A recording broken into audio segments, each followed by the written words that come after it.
Greetings, members, one and all of the Salivation Nation. The precious metal revolution expands. Let's explore.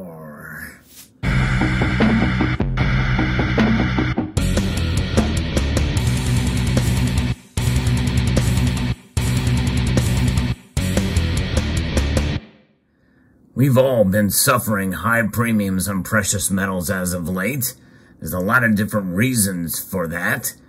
Part of it is actually good news, and that is the increased demand for gold and silver, bullion products like what you see before you here. Now, obviously, these examples here are the most extreme examples of the high premiums. People are buying them anyway. But nonetheless, overall, gold and silver are becoming more popular. People are becoming more awake to the idea of sound money. And that's a very good thing in my view.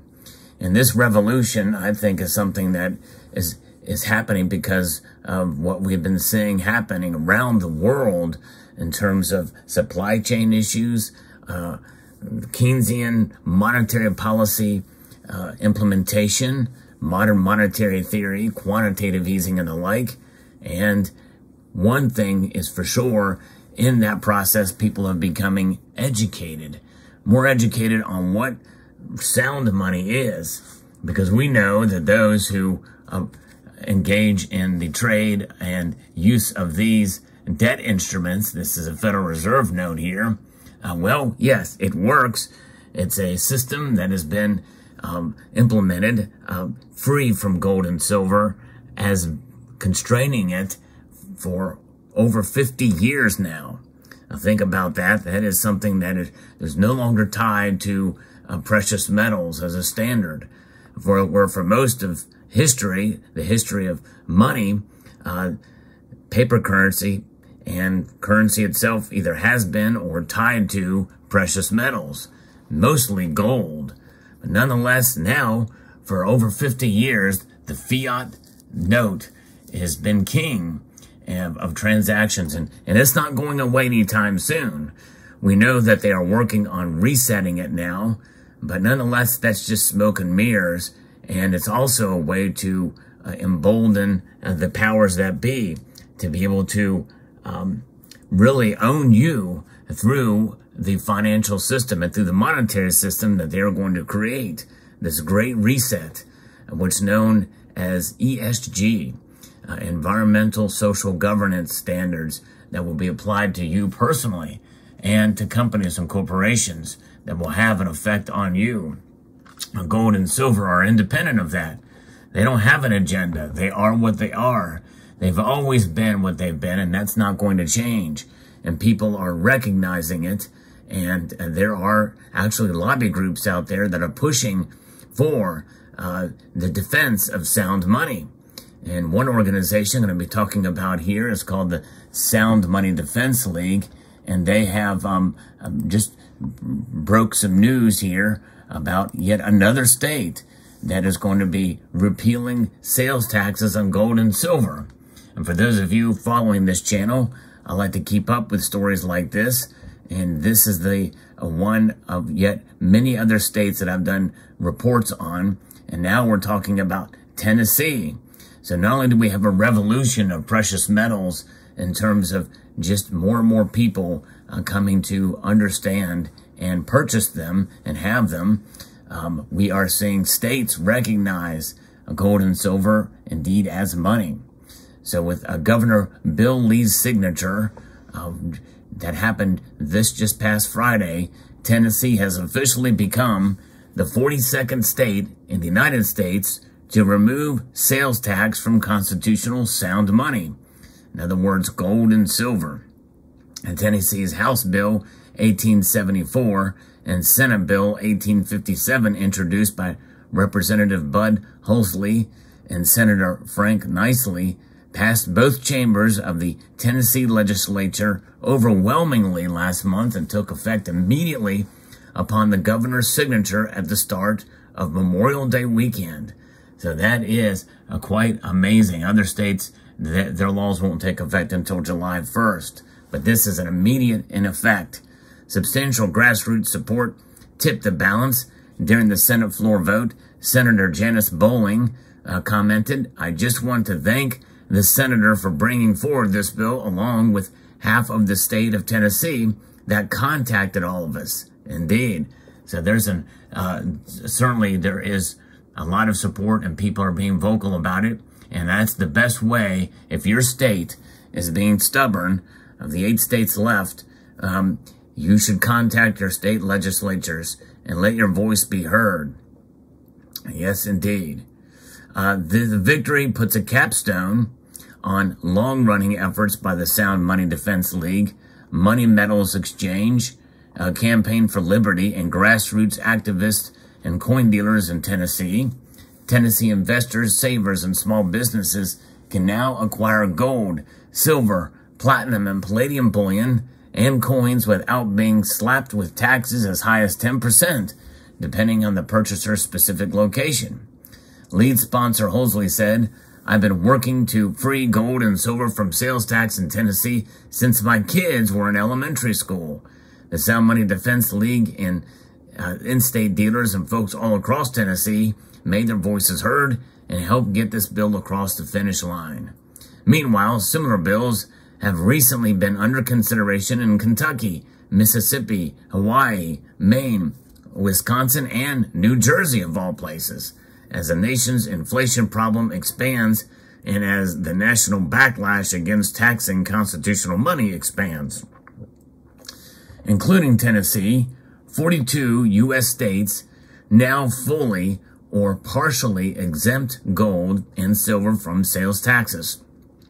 That leaves 8 states and the District of Columbia as the primary jurisdictions that still harshly penalize citizens seeking to protect their savings against serial devaluation of the Federal Reserve note.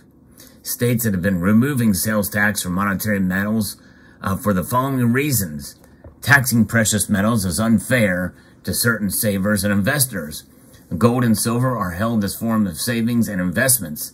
States do not tax the purchase of stocks, bonds, ETFs, currencies, and other financial instruments, so it makes no sense to tax monetary metals. Next is levying sales tax on precious metals is illogical because gold and silver are inherently held for resale. Sales taxes are typically levied on final consumer goods. Precious metals are inherently held for resale, not consumption, making the application of sales tax on precious metals illogical and especially inappropriate. Now, I will say that one can make an argument against that for collectible gold and silver coins, but nonetheless, we have to understand that essentially the precious metals value inside of those coins should be considered the resale value for a lot of collectibles, and that's a very subjective price after the fact for the collectible premium on some of those products. Taxing gold and silver harms in-state businesses. It's a competitive marketplace, so buyers in states with precious metals sales taxes often take their business to neighboring states that have eliminated or reduced sales tax on precious metals. Investors can easily avoid paying $136.50 in sales taxes, for example, on a $1,950 purchase of a 1-ounce gold bar. Therefore, levying sales tax on precious metals harms in-state business. Yes, indeed. And then taxing precious metals is harmful to citizens attempting to protect their assets. Purchasers of precious metals aren't fat cat investors. Most who buy precious metals do so in small increments as a way of saving money. Precious metals investors are purchasing precious metals as a way to preserve their wealth against the damages of inflation. Inflation harms the poorest amongst us, including pensioners, Tennesseans on fixed incomes, wage earners, savers, and more. Indeed, that is for sure the case. In fact, some of these states that have exemptions if you spend over $1,000, and that is exactly the opposite of what they should be doing if they're going to be taxing anything, because it penalizes those who don't have as much, who really need to really save, because they're the ones that get hit the worst on taxes or on inflation. And inflation is essentially a hidden tax, although it's pretty overt, I would say, these days. J.P. Cortez, policy director for the Sound Money Defense League, noted in his testimony before the Tennessee House Finance, Ways and Means Committee that the vast majority of states realize that taxing sound money harms in-state investors, in-state businesses, and even state revenues. Cortez continued, at the time of record high inflation, Tennessee shouldn't be punishing citizens with sales taxes for choosing to protect their purchasing power of their savings with, indeed, sound money.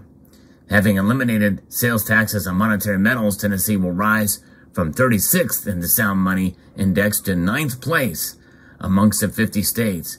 So there is a measuring system or a rating system that the sound money index does have for these states. So fascinating indeed. And I hope, and this has not been mentioned here in this piece about a sunset clause, which you typically has in some of these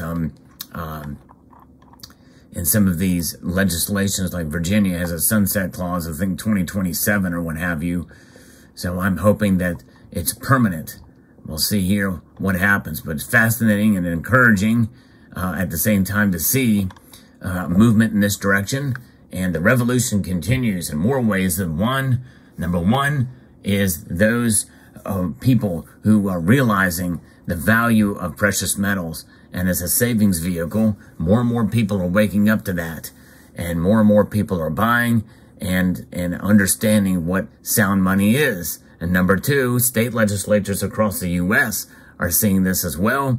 And now there's a great minority of states that still do charge. And I'm hoping that we'll see a crack in the wall of some of these mostly blue states that are left over that will hopefully come to their senses on these. Very interesting indeed. Let me know what your thoughts are in the comment section below about sales taxes. What are the sales? Are these taxes? Do you still have to pay taxes on precious metals in your state? Let me know. I'd be very curious to know. I'd like to extend a multitude of gratitude to you all for taking the time to watch, and to encourage you to please rate, share, comment, and subscribe.